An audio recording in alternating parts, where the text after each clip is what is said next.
तो हाय देखिए, मैंने इसके पहले 7.2 का क्लास 8 का मैथ हम 3 तक बना चुके हैं पहले वाले वीडियो में। अब ये वाला वीडियो में हम 4 नंबर क्वेश्चन को देखेंगे, जिसमें क्वेश्चन कह रहा है क्या कि मैंने एक हेयर ड्रायर 8% वैट सहित रुपया 5400 में खरीदा। वैट को जोड़ने से पहले का उसका मूल्य ज्ञात कीजिए। यानी कि हम जो कोई भी वस्तु जब खरीदते हैं तो यह 5400 जो रुपया हमारा दिया हुआ है, ठीक है, इसमें क्या है कि 8% मतलब कि वैट यानी टैक्स जोड़ करके क्या है यह दिया हुआ है, ठीक है। तो हमको वहीं क्या निकालना है, अंकित मूल्य निकालना है। क्या है इसका क्या है कि अंकित मूल्य निकालना है, यानी कि कितना रुपया मतलब वैट जोड़ने से पहले इसका मूल्य कितना था, ठीक है। थोड़ा लगेगा कि ऐसा, लेकिन बनाइएगा समझ में आ जाएगा। सबसे पहले समझेंगे क्या है क्रय मूल्य क्या है। क्रय मूल्य कितना हो गया 5400 रुपया, ठीक है।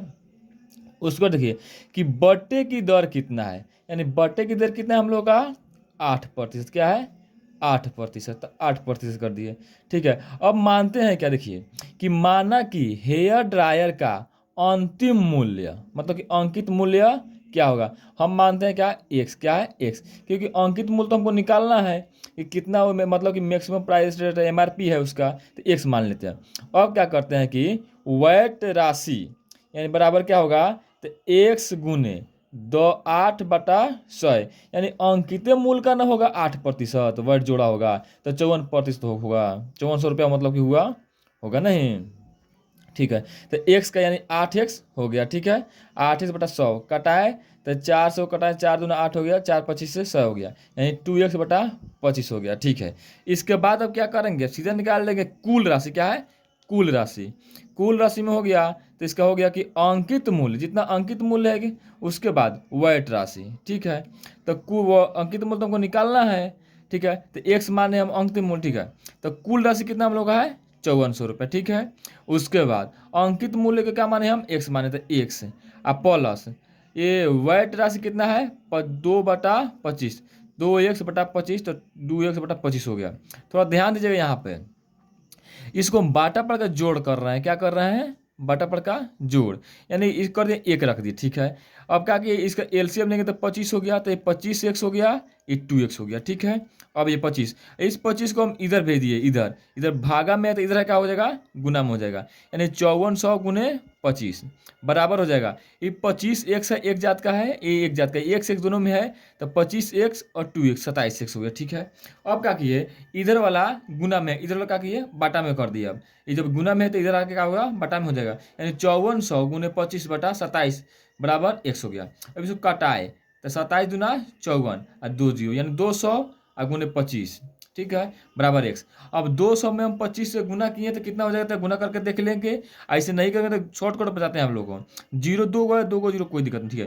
पहले करेंगे 25×50, ठीक है, ठीक है। अब कोई जीरो है तो 2 को 0 बैठा दिए, यानी x। अब मालूम चल गया क्या है कि उसका अंकित मूल्य कितना था 5000 रुपया था। अतः हम लिख देंगे x बराबर क्या हो गया हम लोग का 5000। अतः लिख देंगे कि अतः वैट को जोड़ने से पहले 5000 रुपया देना था, यानी कि जो हमारा एमआरपी जो था मतलब कितना था 5000 रुपया था। और वहीं 5000 का हम 8% अगर वैट जोड़ते हैं यानी कि टैक्स जोड़ते हैं, ठीक है ना, तो क्या हो जाएगा हमारा 5400 रुपये हो जाएगा। आंसर तो हमारा इतना ही पड़ जाएगा, क्या है इतना ही पड़ जाएगा। लेकिन अगर चाहेंगे कि ये बात सही है गलत है, तो हम अगर 5000 का क्या करेंगे, 5000 का हम 8% वैट, देखिए निकाल के बताते हैं आपको।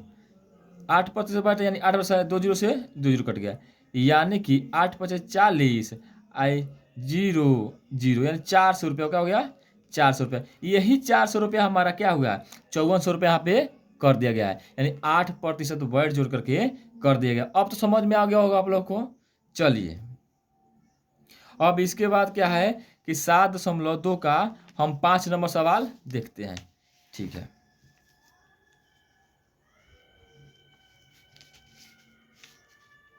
चलिए ये भी सेम क्वेश्चन उसी प्रकार का है, उसी प्रकार का सेम क्वेश्चन है, थोड़ा मतलब कुछ भी नहीं है, सेम वही का वही क्वेश्चन है। देखिए हम कहते हैं कि कोई वस्तु 18% GST सम्मिलित करने के बाद 1239 रुपया में खरीदी गई, यानी वही जीएसटी कह दीजिए चाहे वैट कह दीजिए, बात वही है। जीएसटी जोड़ने से पहले का उस वस्तु का मूल्य ज्ञात करना। फिर क्या इसमें अंकित मूल्य ज्ञात करना पहले वाला, ठीक है। इसमें क्या लिखेंगे, क्रय मूल्य। क्रय मूल्य कितना हम लोग का 1239 रुपये, ठीक है। उसके बाद जीएसटी, जीएसटी कितना हम लोग का 18%, ठीक है। और फिर क्या मानते हैं, माना कि किसी वस्तु की अंकित मूल्य 100 रुपया है, ठीक है। कुल जीएसटी राशि उसी प्रकार मतलब अंकित मूल्य का जीएसटी पर निकालते हैं तो 1 गुने 18/100, 18 में 1 से गुना किया 1800 गया बटा 100, ठीक है।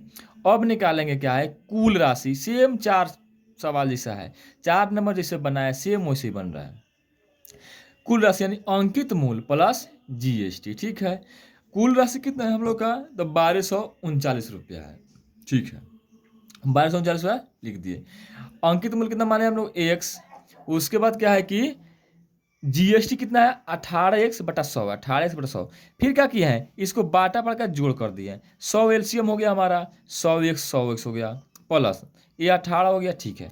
और फिर क्या ये भागा में जब है तो क्या हो जाएगा, गुना में आ जाएगा। तो 3900 और गुना क्या हो गया, ये 100 है, बच गया इधर 100x और प्लस 18 यानी 118x, ठीक है। अब देखिए अब 118 है तो ये दोनों तो गुना में है, इधर क्या है गुना में, एक इधर जब गया तो क्या हो जाएगा बाटा में चला गया, ठीक है। तो x बराबर क्या हो जाएगा 1239 गुने 100/118। अब इसमें इसे गुना किए तो हमारा कितना आ गया 1239 100 आ गया बटा में 1018 बराबर x। अच्छा इसको हम हल करके करेंगे तो आंसर क्या आएगा हमारा 1050 रुपया आ गया, यानी 1050 रुपया उसका पहले मतलब कि दाम था। लेकिन इसको हम भागा करके देखते हैं सही हो रहा है कि नहीं, देखिए, ठीक है, ठीक है। भागा करने तय करता है सबको, 118 से भागा करेंगे हम, एक मरतबा में करेंगे 118। 13 में 8 गया 5, ठीक है। 13 में 8 गया 5। उसके बाद क्या है कि 13 में 8 गया 5 हो गया, एक में किया 0 हो गया, ये क्या हो गया हमारा 0 0 कट गया, नहीं अंदर कुछ है क्या, ठीक है। उसके बाद क्या हो गया, हम 9 उतारे, ठीक है। एक नहीं भाग लगेगा तो क्या करेंगे, एक और हम क्या करेंगे उतारेंगे, तो यहाँ पे क्या करेंगे 0 डालेंगे, क्या करेंगे 0, ठीक है। अब करेंगे कितना मरतबा में, 5 मरतबा में, कितना 5, यानी 5 मरतबा करें तो 5 18 5 90 कितना हो गया, ये हो गया, कट गया कट गया कट गया, एक 0 उतर गया। जब यही 0 उतर गया भाग नहीं लगेगा, यही शेष के रूप में जाएगा, यहाँ पे एक 0 हो जाएगा, यानी कि 1050 रुपये हो गया। तो लिख देंगे कि अतः जीएसटी जोड़ने से पहले उसका मूल्य कितना था 1050 रुपये था। तो आशा है कि आप लोगों को समझ में आ गया होगा। चलिए, अगर इससे अगर कोई प्रॉब्लम हो तो बोलिएगा आप लोग, चलिए।